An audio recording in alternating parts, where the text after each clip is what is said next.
السلام عليكم. اليوم عندي لكم معلومة مهمة جدا للسواح الخليجيين اللي يروحون دبي، وللأسف كثير انقش عليهم ونصبوهم وسرقوهم وهم ينبسطون. ألا وهي مجموعة أجانب اللي راس مالهم لسانهم بس، مثل المصري والسوري والفلسطيني واللبناني، وانت رايح يعني اللي ياكلونك بالكلام. يتجولون في المجمعات والمنتزهات ويتبحثون عن العوائل الخليجية من غير الإماراتي. ركز، من غير الإماراتي، لأن لو مسك له عائلة إماراتية بيروح ورا الشمس.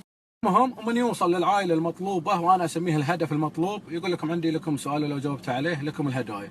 عطني 5 اسامي دول تنتهي بحرف النون. اللي يجي بذا الحاله بيكون مبسوط وينتظر الهدايا، فالا راح يصير انه راح يعطيك كتيب ويسجل فيه اسمك وارقامك، ويقول لك تعال ذا البرج، انت وعائلتك، بدون عائلتك لا تجي. على فكره ما يتقبلون العزاب، لان العزاب الشباب لو راحوا راح يفهمون السالفه ويفركشون ويمشون، لكن يترقبون العوائل اكثر لاجل يلعبون بعقولهم على خفيف.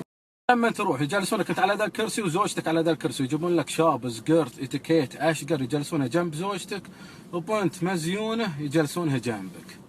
ليش ذي الحركه؟ لاجل الشاب يلعب بعقل البنت بحلاوه، ولاجل البنت تملسح لك وتدلع لك وغيره، ويغرونك بسفريات وغيره بس على قيمه التذاكر. يبدا انهم بياخذون من وقتك من 6 الى 8 ساعات، وانت وقتك ضيق في دبي، ولو ما عجبك الموضوع وقلت لهم انا جاي استلم هدايا وامشي، بيعطونك كبون حق مطعم مسكر لسنه.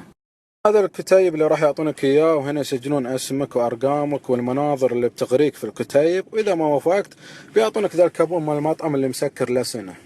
اتمنى من كل اللي سمع السالفه انه يقصها على ربعه وناسه واهله وزملائه، لاجل ما ينقص عليهم في دبي. بصراحه دوله دبي ما يعلى عليها، بس كل جميل ما يكمل. تحياتي لك.